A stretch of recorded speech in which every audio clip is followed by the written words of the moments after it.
Alright, so this is the one today. Hello and welcome to the new 2017 Z900. On paper, this bike looks incredible. In person, it looks incredible. When Kawasaki decided to reduce the engine from 1043 cc's to 948, they made this a direct rival to the FZ09. This isn't the first time Kawasaki looked at a successful competitor's bike and decided to improve upon it. For example, the Grom was a huge success, and lo and behold, here comes the Z125. So I'm going to be comparing this head-to-head with the FZ09, which I'm very familiar with.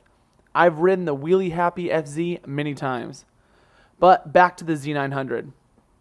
When I first saw this at the International Motorcycle Show, I couldn't wait to see what it was actually like in the flesh.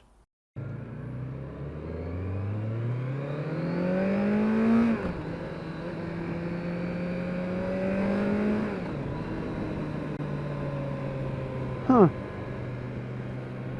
Feels identical to the FZ09's power. Let's start with power. The Z900 is powered by a 948cc inline-4, which makes 113 horsepower to the wheel according to Rider Magazine's dyno, which is 8 more than the FZ09 could manage on the same dyno. More is better, right? Well, not when it comes to weight. The Z is a bit of a fatty. It weighs 50 pounds more than the FZ09. That means if you own an FZ09, you can seriously let yourself go and you will still be better off than the Z900 owner. Now, Kawasaki also says they have pumped up the intake noise, so when you twist the throttle, the bike really does sound like it's taking a very angry deep breath.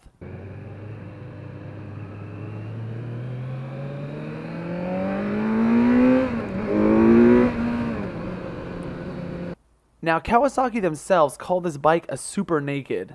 That's a bit of a stretch. This is more of a fast standard or a quick naked. It definitely doesn't fit in with the Super Dukes, the S1000Rs, or the Tuono crowd. But it does have plenty of power for the street and small local racetracks. Don't get me wrong, it's not slow by any means, but in the same respect, you can't really call it a super.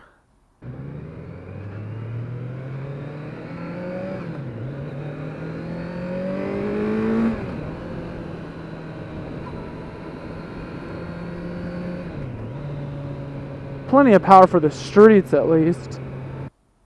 Let's look at pros and cons of this machine. Things I like. Brakes are surprisingly good for Nissans. I was very impressed. Really good initial bite. The brakes are definitely better than the FZ09. Not by a whole lot, but enough to make a difference for sure. The throttle is very smooth, and that is a lot better than the FZ09. The FZ09 at times can definitely be a little bit throttle snatchy. Yeah, the seat's pretty hard. It's not as comfortable as the FZ09, but seat can be changed. No biggie. Suspension. The suspension was stiff enough for aggressive riding, but not stiff enough to punish you for going down a poorly repaired road, which in California we have many. Let's talk ergonomics. The Z900 feels more aggressive than the FZ09 does. On the Cowie, you feel more over the front wheel, and couple that with the hard seat, and the FZ is the more comfortable ride overall. A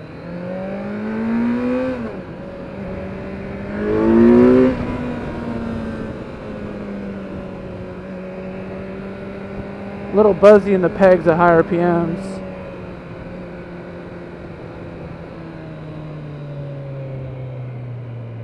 Let's talk price.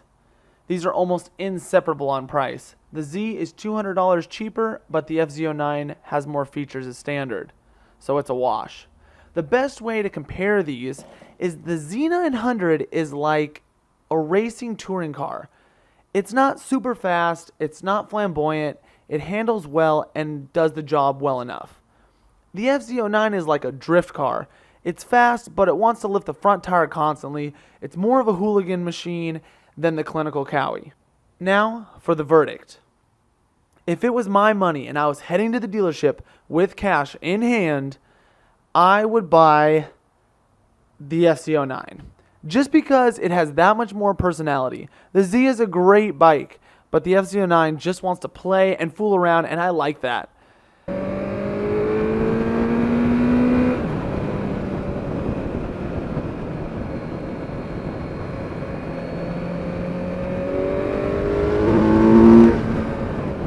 Thanks so much for watching. Please subscribe for new videos weekly and follow me on Instagram at SoCalRuffian. Thanks again. Goodbye.